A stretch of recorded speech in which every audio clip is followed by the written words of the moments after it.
Rajkot advance વળતરની નવી scheme Rajkot મનપા દ્વારા 30 જૂન સુધી મહિલાઓને 10% અને પુરુષોને 5% ડિસ્કાઉન્ટ અપાશે. વન ટાઈમ ઇન્સ્ટોલમેન્ટ યોજના 30 જુલાઈ સુધી લંબાવાઈ.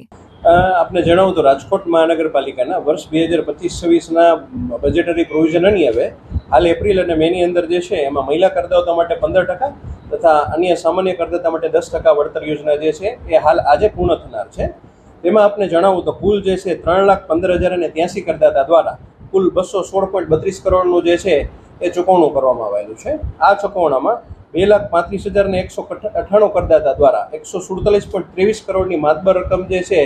એ ઓનલાઈન એટલે ડિજિટલ માધ્યમ જેમ કે ક્રેડિટ કાર્ડ, ડેબિટ કાર્ડ કે નેટ બેન્કિંગના માધ્યમથી કે યુપીઆઈના માધ્યમથી જે છે ભરપાઈ થયેલ છે. જ્યારે 79,885 કરદાતા દ્વારા 69.9 લાખની રકમ જે છે એ રકમ કેશ તથા ચેક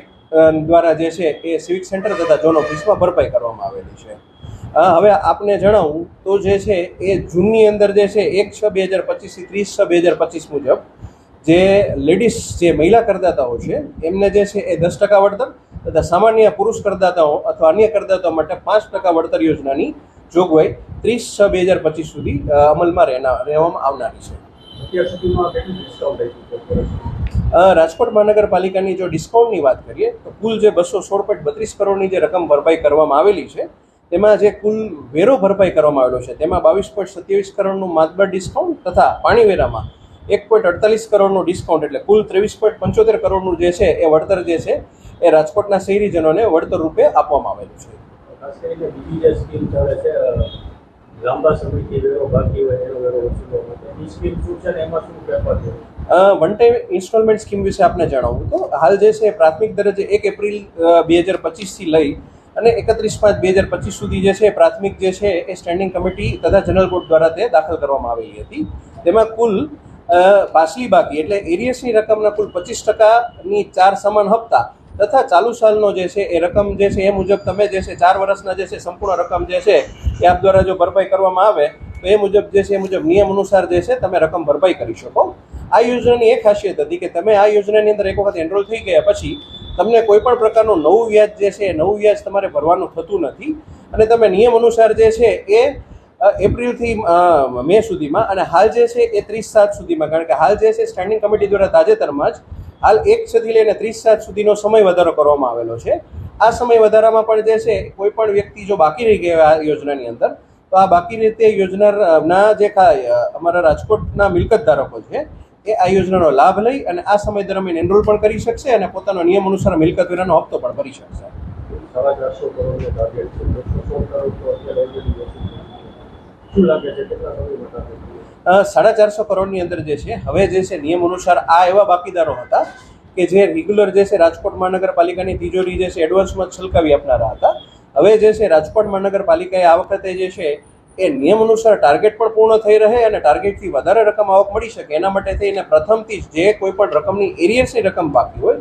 તેઓને સ્પીડ પોસ્ટથી જે છે એ બિલ સ્પીડ પોસ્ટ દ્વારા બિલ તથા વન ટાઈમ ઇન્સ્ટોલમેન્ટ સ્કીમનું બ્રોશર પણ જે છે તેઓને મોકલી આપવામાં આવનાર છે જેથી કોઈ પણ બાકીદારોને બિલ મળતું નથી કે આવા કોઈ પણ સમસ્યાઓથી જે છે તેઓ વેરો ભરપાઈ કરવામાં બાકી રહી જતા હોય તો તેઓને પણ નિયમ અનુસાર જે છે આ વખતે બિલ અત્યારથી જ અને જે કિસ્સાઓમાં ચેક રિટર્ન થયા હોય અથવા તો કોઈ પણ ટેકનિકલ કારણોસર તેમને ગયા વર્ષે અમે જપ્તીની નોટિસ આપેલી હોય અને આ કિસ્સામાં પણ તેઓ જે છે રકમ ભરપાઈ કરવામાં જે છે એ નિષ્ફળ નીવડેલ હોય તો તેનું પણ જે છે એ તાજેતરમાં નાના અંશમાં અત્યારે સીલની કરારી પણ કરવામાં આવેલી છે જેમાં હાલ સુધીમાં વોર્ડ નંબર 3 તથા 7માં ટોટલ થઈને 19 સીલ પણ મારવામાં આવેલા છે. ખાસ કરીને સરકારી મિલકતોનો બાકી વેરો વસૂલવા અત્યારથી શું કરવાનું? સરકારી મિલકતનો અંદાજિત જે છે એ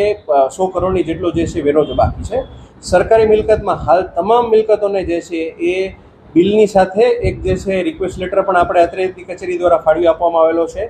સરકારી મિલકતો પણ મહત્તમ તેઓ એડવાન્સ વેરો ભરી રહે ને તેઓને પણ એડવાન્સ વેરાનો લાભ મળે એવો જે છે રાજકોટ મહાનગરપાલિકા દ્વારા પ્રયત્ન કરવામાં આવેલો છે.